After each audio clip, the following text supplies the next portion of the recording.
নাড়ুগুলো অনেক আগে বানিয়েছি, এবার সব ঠান্ডা হয়ে গেছে আর শক্তও হয়েছে। দেখো, এবার চিচি নাড়ু আমি প্যাক করে দিয়ে দিব।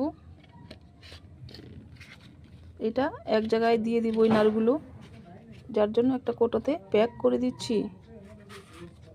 এই যে দেখো, তক্তিগুলো নিচে দিচ্ছি যেন না ভেঙে যায়। সুন্দর করে ভাঁজ ভাঁজ করে দিতে হবে যেন একদম ঠিক থাকে, ভেঙে না যায়। এটা এক জায়গায় আমি পাঠিয়ে দিব এই তক্তিগুলো।